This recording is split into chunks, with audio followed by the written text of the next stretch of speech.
ঢাকা শহরকে এখন কি বলবেন দর্শক?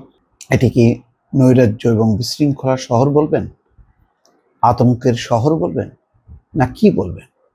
আসলে আমি জানি না। আমি যারা নগরে সবসময় চলাচল করেন তারাই হয়তো সবচেয়ে ভালো বুঝবেন, জানবেন।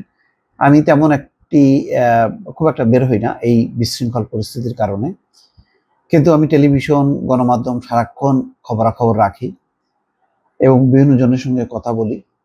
তাদের কাছ থেকে যা জানতে পারি যে মানুষ চরমভাবে হতাশগ্রস্ত এবং চরমভাবে দিকভ্রান্ত। তাদের একটাই কথা, হচ্ছেটা কি, কি হবে সামনে?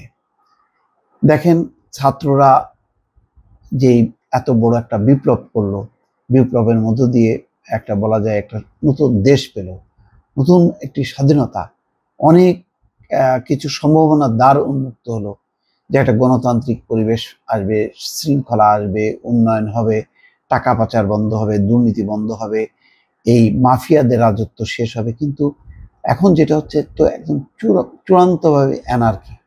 প্রথমে দেখেন সবচেয়ে বড় ঘটনা ঘটলো আপনি আর মহাখালী, সেখানে তেজগাঁর যে কলেজের তারা বিশ্ববিদ্যালয়ের দাবিতে শুরু করলো। তার আগে 7টি কলেজের তারা বিশ্ববিদ্যালয় অধিভুক্ত হওয়ার দাবিতে আন্দোলন লাগাতার বেশ কয়েকদিন হলো। হঠাৎ করে এর মধ্যে ঢাকা কলেজ আর সিটি কলেজের মধ্যে গোলমাল। ঢাকা কলেজেরা বললো সিটি কলেজ সরাই দিতে হবে অন্যত্র। কিসের কি নিয়ে গোলমাল, কি দাবি পরিষ্কার না। এইটা হইতে হইতে আজকের ঘটনাটা হলো, আমি শিক্ষার্থীদের প্রসঙ্গটা আসি তারপরে যাচ্ছি। তেজগাঁও শিল্পাঞ্চলে বুটেক্স ও পলিটেকনিক ইনস্টিটিউটের শিক্ষার্থীদের মধ্যে সংঘর্ষ, সেটা রাতের বেলা।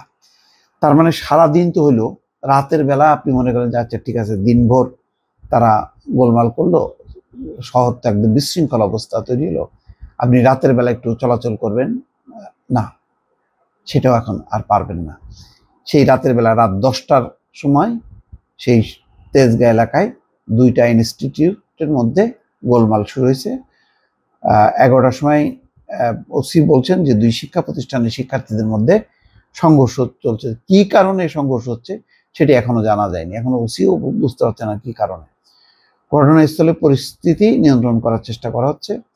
বিটাক মোড় এলাকায় বুটেক্স ও পলিটেকনিক ইনস্টিটিউটের শিক্ষার্থীরা লাঠিসোঁটা নিয়ে সংঘর্ষে জড়িয়েছেন। সেখানে 1 ঘন্টার বেশি সময় ধরে পাল্টাপাল্টি ধাওয়ার ঘটনা ঘটছে।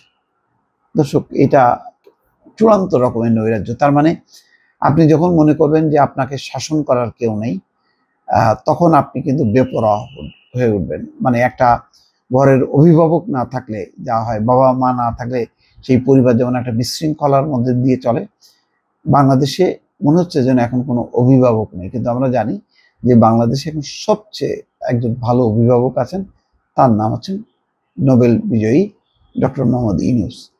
কিন্তু কোথায়, কে তাকে কেয়ার করছে, কে এই অন্তর্বর্তী, শুধু ডক্টর মোহাম্মদ ইউনূস না, তার ক্যাবিনেটে দেখেন যেই মানুষগুলো আছে তার মধ্যে 80% হচ্ছে সবাই শিক্ষিত, ভদ্র এবং গুণীজন, জ্ঞানীজন। তারা প্রত্যেকেই যার যার পেশায় তারা বিখ্যাত মানুষ। না, কিন্তু কিছুতেই হচ্ছে না দর্শক। এটা তো গেল শিক্ষার্থীদের দ্বারা একটা নৈরাজ্য। তারপরে শ্রমিকরা, ওই আপনার বেক্সিমকোর প্রতিষ্ঠানগুলোতে বেতন হয় না, সেই কারণে ঢাকার পাশে গাজীপুর এলাকা, সাভার টাবার বিশৃঙ্খল চলছে। এর মধ্যে সবচেয়ে বড় ঘটনা ঘটলো যে মোটর বাইক তাদেরকে আদালতের নির্দেশ যে 3 দিনের মধ্যে মোটর বাইক রাজধানীতে চলাচল বন্ধ করতে হবে। এখন এই মোটর বাইক ঢাকা শহরের এই নির্দেশ দেওয়ার আগে সাথে সাথে আপিল করা উচিত ছিল, অথবা আদালতের নির্দেশটা বহাল করার জন্য যা যা করণীয় সেটা করতে পারত।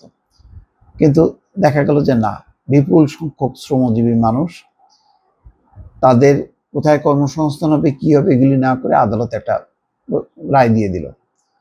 তারপরে পুরো শহর জুড়ে বিশৃঙ্খলা, রেল লাইন বন্ধ, সড়ক বন্ধ।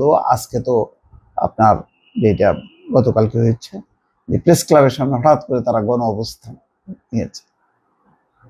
এখন আলোচনা হবে, সমাধান হইলেও হতে পারে অথবা প্রলম্বিত হতে পারে, কিন্তু প্রতিদিন কোনো না কোনো পক্ষ এই যে রাস্তার উপরে যে বিশৃঙ্খলা সৃষ্টি করছে, নগর জীবনকে অতিষ্ঠ করে ফেলছে। মানুষ দিশেহারা যে কোথায় যাবে, কি করবে।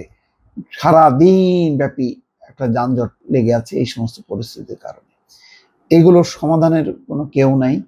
কোথায় ছাত্ররা, কোথায় তারা তো বিপ্লব আনলো, বিপ্লবীরা কেন ঘরে ঢুকে গেল, কেন এই বিশৃঙ্খলা পরিস্থিতি তারা নিয়ন্ত্রণ করছেন? আসলে তাদের দায়িত্বের চেয়ে আমি বলবো যে এখন তো একটা সরকার আছে, তার সংস্থা আছে, তার বাহিনী আছে, তার বাইরে আমি বলবো রাজনৈতিক দলগুলোর উইং আছে, বিএনপি, জামাতের মতন, বা বৈষম্য বিরোধী ছাত্র আন্দোলন, কিন্তু সবাই যেন নিষ্ক্রিয় হয়ে গেছে, সবাই ছেড়ে দিয়েছে যে যা হবার হবে, এমন একটি পরিস্থিতি দর্শক। তো এই জন্য শুরুতেই বলছিলাম যে ঢাকা এখন নৈরাজ্যের শহর, ঢাকা এখন আতঙ্ক এবং ভয়ের শহরে পরিণত হয়েছে দর্শক। ভালো থাকবেন, আল্লাহ হাফিজ।